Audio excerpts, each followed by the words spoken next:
திமுகவை நம்ம வீழ்த்தியே ஆகணும். அதிமுக கூட்டணிக்கு வரது தவேக. இபிஎஸ் சொன்ன முக்கிய தகவல் என்ன? வாங்க பார்க்கலாம். திமுக மக்கள் விரோத அரசாங்கம்.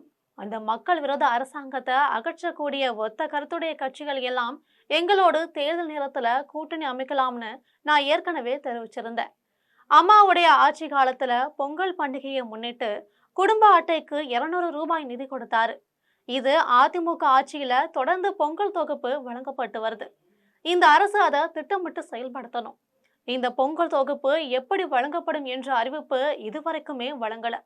நான் ஏற்கனவே எழுச்சி பயணத்தின் போது இதை தெரிவிச்சிருந்தேன். கோபிச்செட்டிப்பாளையத்துல நடைபெற்ற அந்த எழுச்சி பயண பொதுக்கூட்டத்துல நான் தெரிவிச்சிருந்தேன்.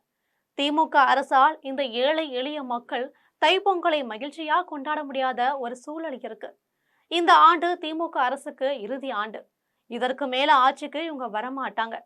அதனால இந்த ஆண்டு கொண்டாடுகிற விதமா, மகிழ்ச்சி அடைகிற விதமா, ஒவ்வொரு குடும்பமும் பொங்கல் மகிழ்ச்சியோடு கொண்டாடுகின்ற விதமா ரூபாய் 5000 பொங்கல் தொகுப்பு ஒவ்வொரு குடும்பத்துக்கும் வழங்க வேண்டும்னு கேட்டுக்கிறேன்.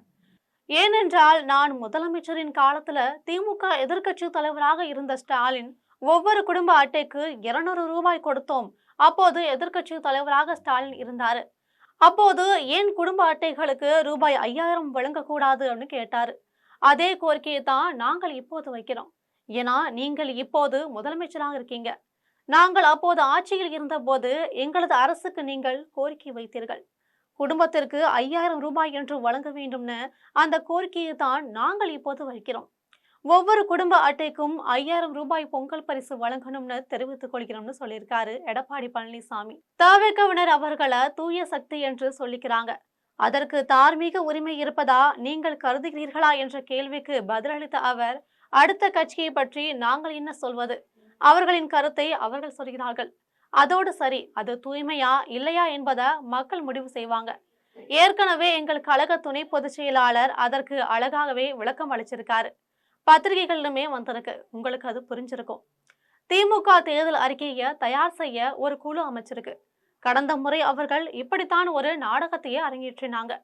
ஒரு குழு போட்டு ஊர் ஊராக போய் மக்களை சந்தித்து 525 அறிவிப்புகளை வெளியிட்டாங்க. அதுல எத்தனை அறிவிப்புகள் நிறைவேற்றியிருக்கிறார்கள்? உதாரணத்துக்கு 100 நாள் வேலை திட்டத்தை 150 நாட்களாக அதிகரிப்போம் என்கிறார்கள். அதை உயர்த்தினார்களா?